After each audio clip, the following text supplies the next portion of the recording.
पंजाब के बठिंडा सेना कैंप से ये बड़ी खबर। सुबह फायरिंग में 4 लोगों की मौत यहां हुई है। सुबह 4:30 बजे ये फायरिंग हुई। हमला करने वाला सादे लिबास में था और अंधाधुंध फायरिंग में पूरा इलाका काबू था। गोली चलाने वाले हमलावर की तलाश तेज हो गई है। अभी तक इसे पकड़ा नहीं जा सका है। पूरा इलाका मिलिट्री स्टेशन के आसपास का सील कर दिया गया है, कॉर्डन ऑफ किया है। लोगों से घरों में रहने की अपील की गई है। सर्च ऑपरेशन इस वक्त भी चल रहा है। क्यूआरटी की तैनाती पहले ही कर दी गई थी। इस बीच तमाम संवाददाता हमारे साथ जुड़ गए हैं। गौरव सावंत, मंजीत नेगी। गौरव, सबसे पहला सवाल आपसे यही कि अगर ये आतंकी घटना है नहीं तो क्या आशंका व्यक्त की जाए? किसने इस तरीके से अंधाधुंध फायरिंग की है जिसमें 4 लोगों की जान चली गई?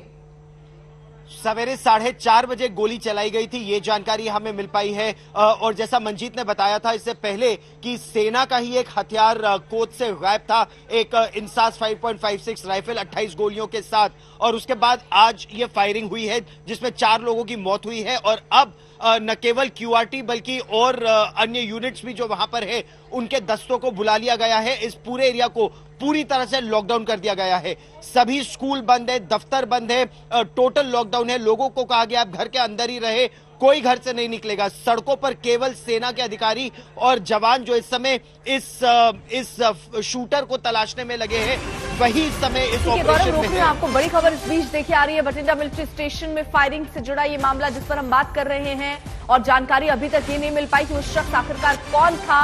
रक्षा मंत्री को सेना प्रमुख खुद जानकारी देंगे कि आखिरकार ये घटना कैसे हुई। फिलहाल जो तस्वीरें अभी क्लियर है वो ये कि ये आतंकी घटना नहीं थी। 4 लोगों की मौत की खबर है। घायल कितने हैं उसकी जानकारी अभी नहीं है, लेकिन रक्षा मंत्री को इसकी जानकारी सेना प्रमुख देने वाले हैं। मंजीत हमारे साथ, हमारे सहयोगी इस वक्त जुड़े हुए। मंजीत, यानी इस पूरी घटना कैसे ये घटी, क्या हुआ क्या नहीं हुआ, इसकी पूरी जानकारी रक्षा मंत्री को अब दी जाएगी।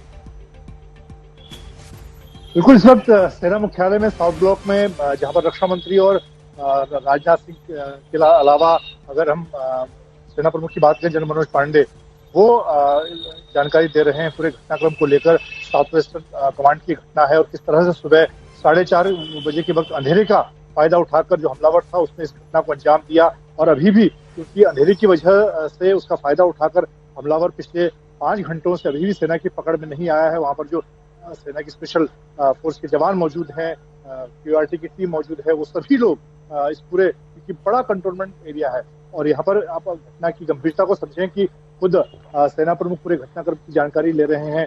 और पंजाब में जिस तरह के संवेदनशील हालात हैं उन तमाम चीजों को देखते हुए, और अगर पिछले कुछ समय को देखें तो ये काफी समय के बाद इस तरह की सेना के अंदर घटना हुई है।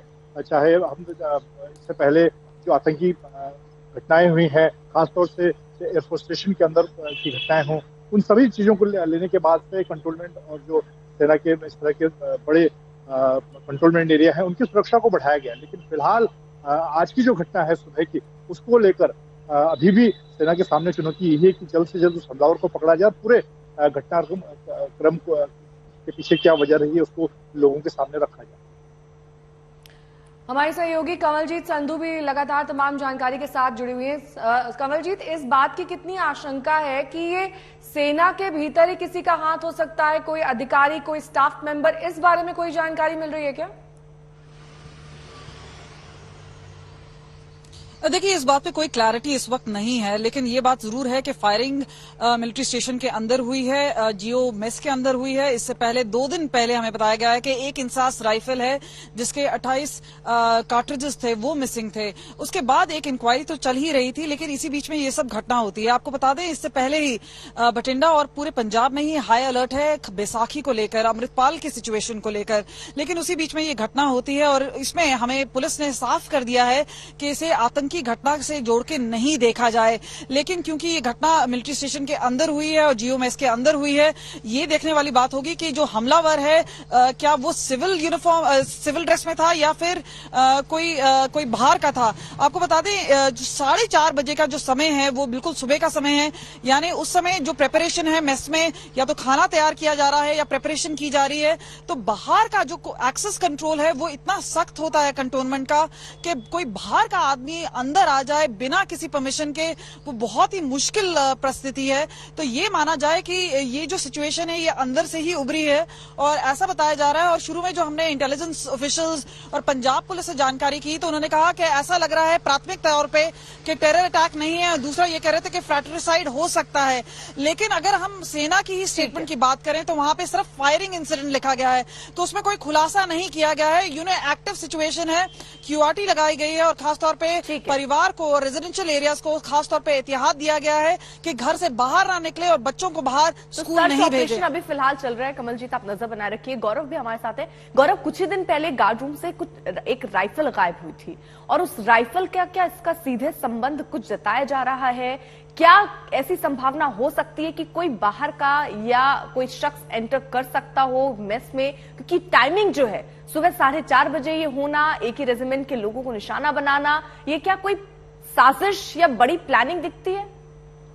हथियार का चुराना और अगर उसी हथियार का इस्तेमाल हुआ है तो ये निश्चित तौर पर एक सुनियोजित साजिश ही हो सकती है। लेकिन ये हमें पता चलेगा एक बार वो जो एक्टिव शूटर है उसको सेना पकड़ने में जब सफल हो जाएगी या उसको न्यूट्रलाइज करने में सफल हो जाएगी। आप ये सोचिए कि लगभग 6.5 घंटों से सेना ये प्रयास कर रही है और 6.5 घंटे अगर कोई व्यक्ति एक मिलिट्री स्टेशन के अंदर छिपा है तो ये दिखाता है कि उसे उस एरिया की जानकारी है।